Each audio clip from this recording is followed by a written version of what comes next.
Welcome to Auroville Film Festival and this section of films on human unity. Thank you for sharing your film with us.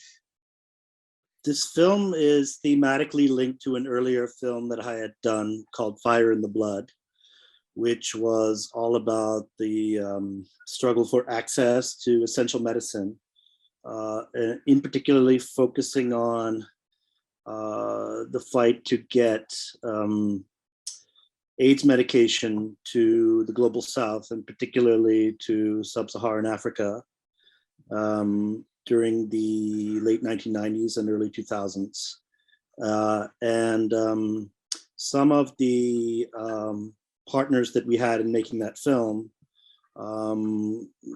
particularly international NGOs, had then approached me to consider making a film about the state of rights-based advocacy for universal health. And the film From Durban to Tomorrow actually was a result of those conversations, where we had decided to look at different aspects of global human rights, health advocacy, as represented by people on the front lines in various parts of the world, coming at the problem from different angles and perspectives. So we spent a lot of time thinking about who we would feature in the film, and talking to many, many people all over the world, and eventually arrived on on these 5 contributors, all of whom I think are really outstanding, very strong advocates for health and human rights. Exactly. These are extremely strong people that you had in your film and extremely inspiring. The reason that we wanted to make this film was because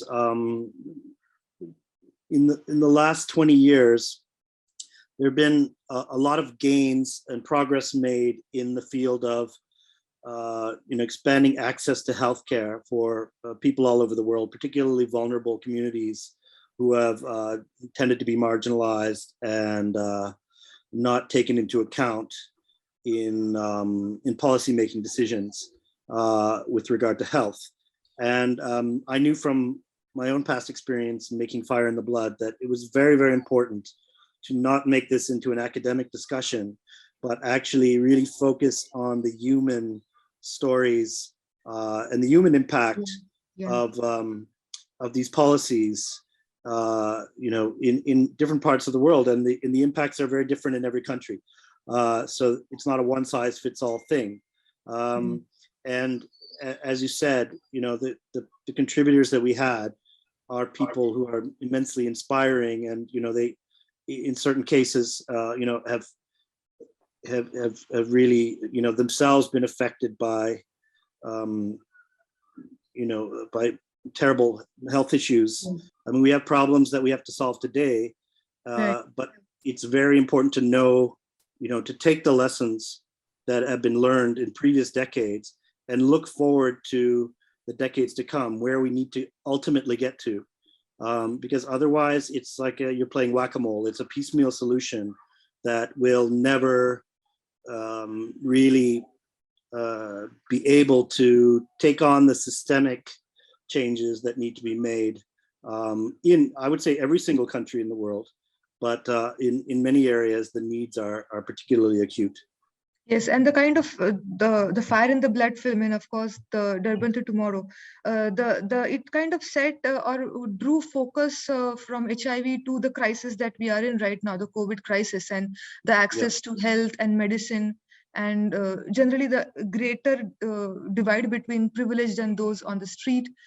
So what do you have to say about that? I mean, it was such a relevant film in looking at hindsight, That's very true, and I think when Fire in the Blood has had a big revival of late, in very much because of that. Because what we're seeing with access to the COVID vaccinations and related healthcare issues that have come up through this pandemic is that once again, public health is being handed over to for-profit corporations Yeah. whose agendas and priorities are very different Yeah.